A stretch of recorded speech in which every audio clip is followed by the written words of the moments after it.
38 കോടിയോളം രൂപ സമ്മാനത്തുകയുള്ള മക്കയിലെ ഖുർആൻ പാരായണ മത്സര വിജയികളെ പ്രഖ്യാപിച്ചു. പെൺകുട്ടികളുടെ വിഭാഗത്തിൽ ലിബിയ, ടുണീഷ്യ, ബംഗ്ലാദേശ് പൗരന്മാർക്കാണ് ജേതാക്കളായത്. ചരിത്രത്തിലാദ്യമായി ഇന്ത്യയിൽ നിന്നും ഈ വിഭാഗത്തിൽ പങ്കെടുത്തത് കൊല്ലം, എറണാകുളം ജില്ലക്കാരായ 2 പെൺകുട്ടികളാണ്. മക്കയിൽ നടന്ന ലോക മത്സരത്തിൽ മികച്ച പ്രകടനമായിരുന്നു ഇരുവരുടേതും. أما الفائز في المركز الأول في الفرع الأول فهو عبد الرحمن بن مختار بن أحمد محمد من المملكة العربية السعودية بمبلغ 500,000 ريال. മക്ക ഹറമിൽ നടന്ന ലോകത്തിലെ ഏറ്റവും വലിയ ഖുർആൻ പാരായണ മത്സരത്തിന്റെ ഫൈനൽ റൗണ്ടുകൾ. അതിലേക്കാണ് ഇന്ത്യയെ പ്രതിനിധീകരിച്ച് കൊല്ലത്തുകാരി ഹുസ്ന ഫാത്തിമയും എറണാകുളം സ്വദേശി കുൽസൂമും എത്തിയത്.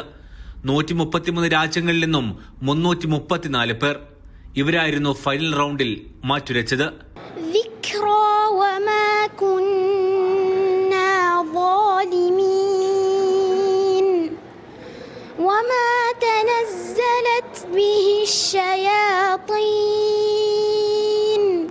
പരിശീലനമൊക്കെ ഉമ്മയായിരുന്നു.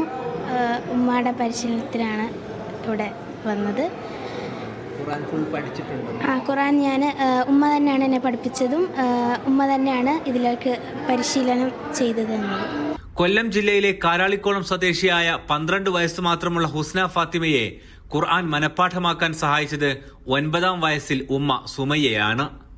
ആയൂർ കാരാളിക്കോണം ജാമിയ അബൂബക്കർ അൽ ഇസ്ലാമിയ പ്രിൻസിപ്പൽ നുജ്മുദ്ദീൻ മൗലവിയാണ് പിതാവ്. എറണാകുളം പെരുമ്പാവൂർ സ്വദേശികളായ ഷിയാസ് ഫാത്തിമ ദമ്പതികളുടെ മൂത്ത മകളാണ് കുൽസൂം. അവരായിരുന്നു ഈ മത്സരത്തിലെ 2ാമത്തെ ഇന്ത്യയുടെ പ്രാതിനിധ്യം. മത്സരം ഒരു വേറിട്ട അനുഭവമായിരുന്നു.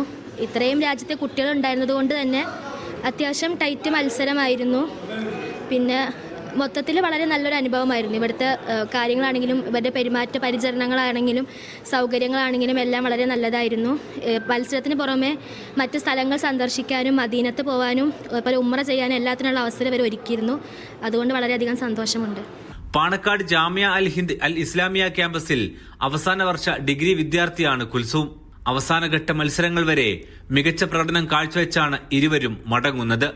ഇസ്ലാമികകാര്യ മന്ത്രാലയത്തിന്റെ ക്ഷണത്തിലെത്തിയ ഇവർ മക്ക മദീനകളിൽ മന്ത്രാലയത്തിന്റെ സംഘത്തിനൊപ്പം സന്ദർശനം നടത്തിയാണ് മടങ്ങുന്നത്. മക്കയിൽ നിന്നും സാബിത് സലീം, മീഡിയ 1.